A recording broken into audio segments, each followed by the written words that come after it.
तो हेलो दोस्तों, हम लोग वापस आके एक न्यू वीडियो के साथ। इस वीडियो में हम लोग स्टडी करने वाले। इस वीडियो में हम लोग chemistry journal science chapter 5 air and atmosphere का रन थ्रू करने वाले हैं। चलिए शुरू करते हैं बिना किसी देरी के। Introduction. The earth is the only planet in our solar system that supports life. Moreover, it has taken the Earth millions of years to acquire the delicate balance that exists among the various spheres, i.e., the atmosphere, the lithosphere, the hydrosphere, and the biosphere, which has made the evolution of living organisms possible. तो इसमें बोल रहे हैं कि जो अर्थ है वो ऐसा ही ओनली प्लैनेट है इन हमारे सोलर सिस्टम में जो लाइफ को सपोर्ट करता है, जो जीवन सपोर्ट करता है। ज्यादा कि उसको अर्थ को ना बहुत सारे मिलियन इयर्स लगे हैं ऐसा डेलिकेट बैलेंस पहुंचने के लिए, जो एग्जिस्ट करता है हमारे वेरियस स्फीयर्स में, जो है एटमॉस्फेयर, लिथोस्फेयर, हाइड्रोस्फेयर और biosphere, which has made the evolution of living organisms possible. In order to ensure the survival of planet Earth, it is our foremost responsible to make sure that all the life supporting conditions are maintained. इस chapter में हम लोग study करेंगे कि कैसे nature balance करता है जो कंपोनेंट्स होते हैं ईच स्पेयर में, और हम लोग इसका रिजल्ट होगा अपसेटिंग इस बैलेंस का। Air and atmosphere. तो एयर क्या है? एयर एक मिक्सचर है गैसेस का जो कंटेन करती है nitrogen, oxygen, carbon dioxide, water vapour, traces होते हैं इनर्ट गैसेस के और डस्ट पार्टिकल्स का। तो कॉम्पोजिशन ऑफ एयर में क्या क्या होता है? उसमें नाइट्रोजन 78% होता है, ऑक्सीजन 20% होता है, कार्बन डाइऑक्साइड 0.03% होता है और रेयर / इनर्ट गैसेस होता है 0.96%।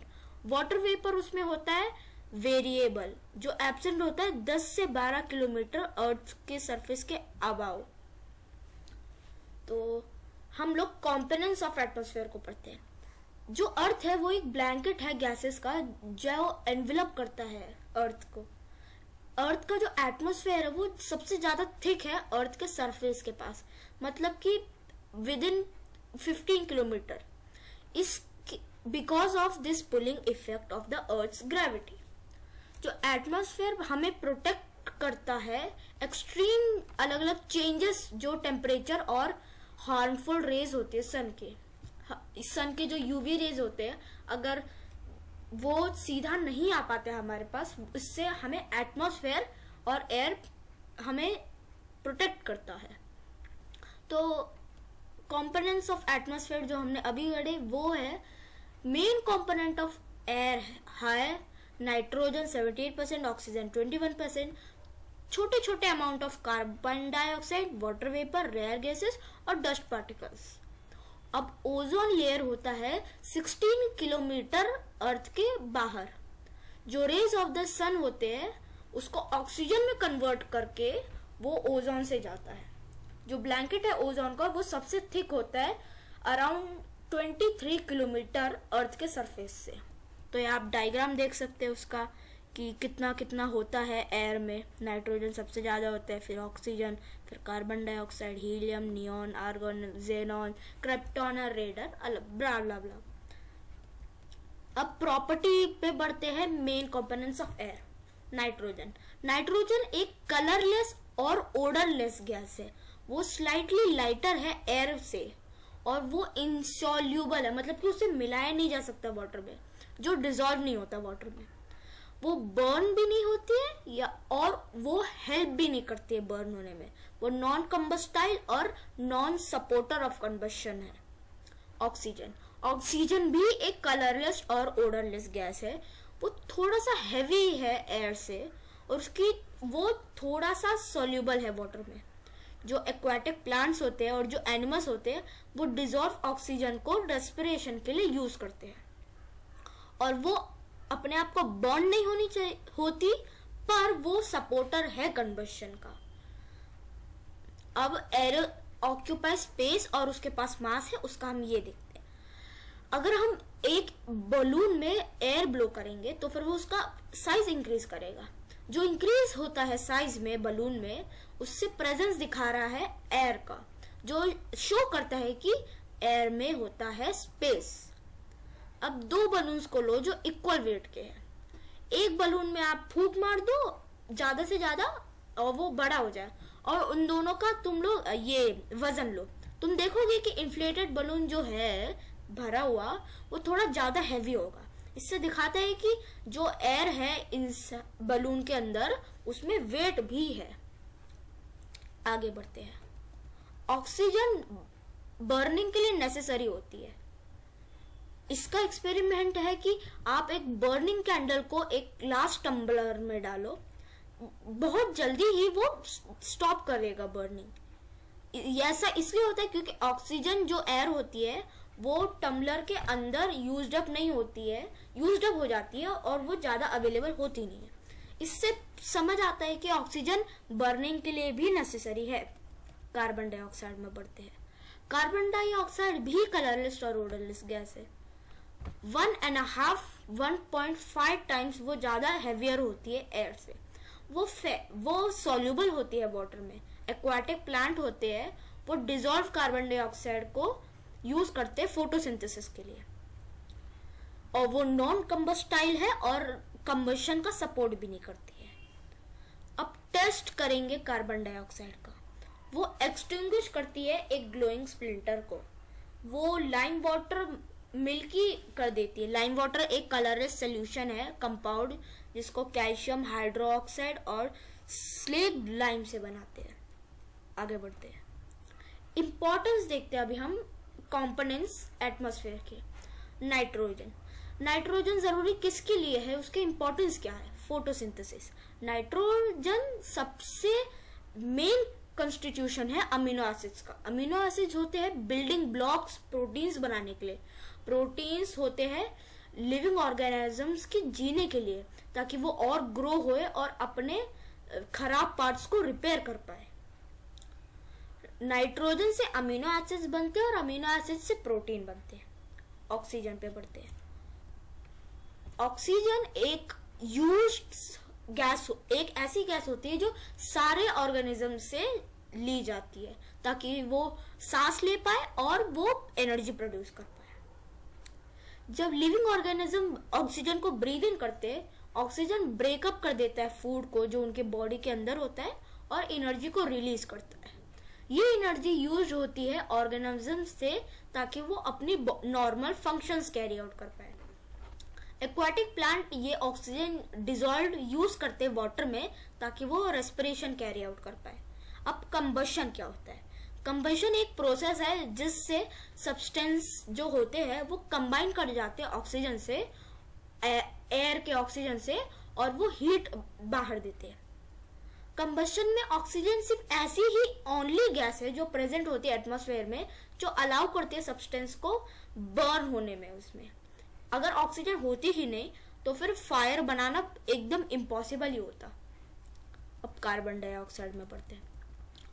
कार्बन डाइऑक्साइड होती है फोटोसिंथेसिस। फोटोसिंथेसिस वो प्रोसेस होता है जिससे ग्रीन प्लांट्स बनते हैं प्रेजेंस सनलाइट में, और कार्बन डाइऑक्साइड यूज होता है, एब्जॉर्ब होता है एयर से, और उसका वाटर भी सॉइल से एब्जॉर्ब होता है ताकि फूड बनाया जाए कार्बोहाइड्रेट्स के फॉर्म में। ऑक्सीजन एयर से ही निकलता है उसका बाई प्रोडक्ट के नाम पे, वेस्ट नहीं, normal by product. The food prepared by the method of the photosynthesis is eventually used by humans and the other animals. Aquatic plants use the carbon dioxide dissolved in water to carry out the photosynthesis. अब यहाँ आप diagram देख सकते हैं photosynthesis का, ये तो हमने पिछली क्लासेस में पढ़ा भी होगा।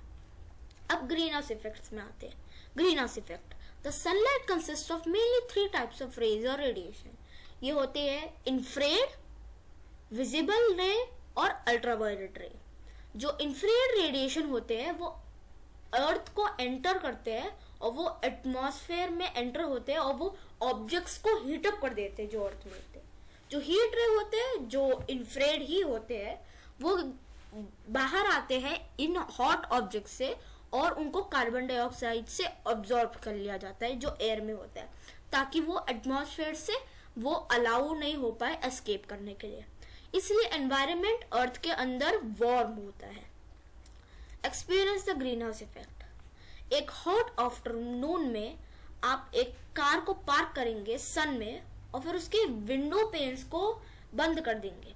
कुछ घंटों के बाद जैसे ही आप अंदर आओगे आप देखोगे कि कार अंदर बाहर से ज्यादा अंदर हीट अप है। ऐसा इसलिए होता है क्योंकि जो ग्लास पेन होते हैं कार के वो इंफ्रारेड रेज को लेट इन करते ताकि ऑब्जेक्ट्स हीट अप हो जाए। पर अगर ग्लास प्लेन अलाउ ही नहीं करे ऐसा तो फिर वो इनसाइड द कार का टेम्परेचर रेज हो जाता है। Green house effect. The temperature is raised in an enclosed area to create warmer conditions. अब ग्रीन हाउस इफेक्ट क्या होता है आप सोच रहे होंगे। The term greenhouse effect was first used by horticulturists. Horticulturists वो पीपल होते हैं जो ornamental और fruit plants को grow करते हैं। They used grow green plants in a small house made of glass walls and glass roofs in order to raise the temperature inside the glass house, so it was sustainable for growth of plants. अब green house gas के बारे में बात करें। जो gases trap करते हैं certain infrared radiations को और प्रोड्यूस करते हैं ग्रीन हाउस इफेक्ट्स जिससे हीटिंग होता है, उसको ग्रीन हाउस गैसेस होते हैं। कार्बन डाइऑक्साइड ऐसी एक ग्रीन हाउस गैस है। आगे बढ़ते हैं। Water vapour prevents plants and animals bodies from drawing up. अब ह्यूमिडिटी क्या होती है। ह्यूमिडिटी अमाउंट होती है मॉइस्चर की जो एयर में होता है। अगर ये एयर सिर्फ थोड़ा सा ही वाटर वेपर करे तो फिर जो ह्यूमिडिटी होगी वो बहुत कम होगी। जब एयर ज्यादा मॉइस्चर होगा एयर में तो फिर ह्यूमिडिटी हाई होगी। जैसे कि रेनी सीजन के जो क्लोथ्स होते हैं वो अगर उसको ड्राई में डाल दो और वो जल्दी ड्राई ना हो जितना वो समर में होते हैं। ऐसा क्यों होता है आप सोचते हो। This happens because during the rainy season the air contains large amounts of water vapour.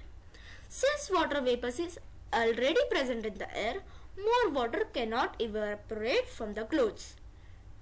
Summer में कम वाटर वेपर होता है इसलिए वाटर इजीली एवेपोरेट हो जाता है और विंटर में उसका और रेनी सीजन्स में और विंटर में उसका उल्टा होता है, उसमें ज्यादा वाटर वेपर होता है।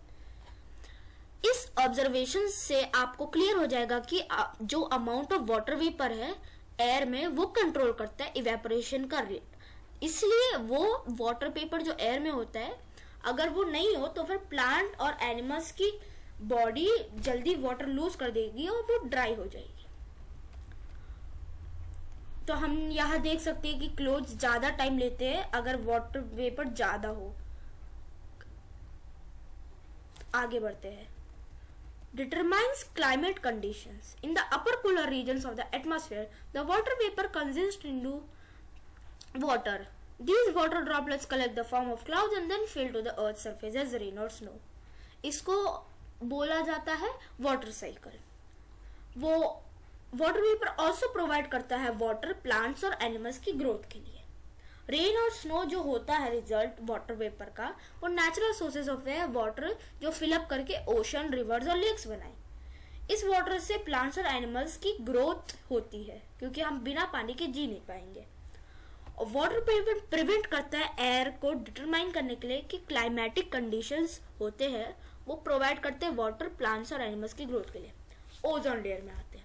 The ozone layer of the atmosphere protects the internal environment of the earth from harmful ultraviolet radiations of the sun. अब यहाँ ऑक्सीजन कार्बन डाइऑक्साइड का बैलेंस की पिक्चर दिखाई जा रही है। वाटर साइकिल पे बढ़ते हैं। The circulation of water from the surface of the earth to the atmosphere and back to the earth is called the water cycle, जो हमने पहले देखी। Nearly 3/4 of the earth's surface is covered with water. During the day, the sun heats up the earth's surface. As a result, water from large water surfaces like lakes, rivers, oceans evaporate as water vapor. जैसे plants absorb करते हैं water अपने soil में से। ये इस access से water given of हो जाता है एरियल, मतलब कि जो पोर्शन होता है अबाव के सॉइल में। parts of the plant in the form of water vapor during transpiration. Transpiration takes mostly during the day. Animals take in the water as a part of food for the drinking. वो थोड़ा सा water lose करते हैं urine के form में. Some animals use loose water in the form of sweat. Water from urine and sweat vaporizes into the air. The water vapor coming from different sources on reaching the cooler parts of the atmosphere condenses and form clouds. The water droplets make up the cloud and fall to the earth's surface as wind or snow. तो ये थी water cycle. Water cycle आप हम यहाँ diagram भी देख सकते हैं. अब देखते हैं नाइट्रोजन साइकिल. नाइट्रोजन साइकिल पिछले स्टैंडर्ड्स में नहीं आई है, इसलिए इस पे थोड़ा ज्यादा फोकस करना पड़ेगा. अब जो प्लांट्स होते हैं वो ऑक्सीजन को, वो नाइट्रोजन को नीड करते, उनको जरूरत होती है प्रोटीन बनाने के लिए, जो हमने पहले सीखा. पर जो ज्यादा प्लांट्स होते हैं वो डायरेक्टली अब्जॉर्ब नहीं कर पाते नाइट्रोजन को एयर में से, इसलिए नाइट्रोजन को अच्छे से फिक्स किया जाता है, आई उसको कन्वर्ट किया जाता है सॉल्युबल कंपाउंड्स नाइट्रोजन के, ताकि वो सॉइल में एंटर कर पाए और फिर प्लांट से अब्जॉर्ब हो पाए. नाइट्रेट्स और नाइट्राट्स सम कुछ सॉल्युबल कंपाउंड्स होते हैं नाइट्रोजन के. जब ह्यूमंस और एनिमल प्लांट्स को ईट करते हैं, जो नाइट्रोजन होता है फॉर्म ऑफ प्रोटीन, वो रीच करता है एनिमल्स के बॉडी में. जब प्लांट और या फिर कोई एनिमल मरता है तो सर्टेन माइक्रो ऑर्गेनिजम्स जैसे कि बैक्टीरिया प्रेजेंट होते हैं उसके सॉइल में, जो ब्रेकअप कर देते हैं प्रोटीन को सिंपल कंपाउंड्स में, सिंपल कंपाउंड नाइट्रोजन के as well as free nitrogen में भी. जो कंपाउंड्स होते हैं नाइट्रोजन के उसको रीयूज करते हैं प्लांट्स ताकि वो उनकी ग्रोथ हो जाए, जबकि नाइट्रोजन गैस रिटर्न हो जाती है एटमॉस्फेयर में. The process of converting nitrogen of the air into useful compounds and decomposing, breaking up of these compounds back into gaseous nitrogen is called nitrogen cycle. तो guys आज के लिए इतना ही हुआ. Please do like, share and subscribe और मेरे अगले video तक के लिए टाटा.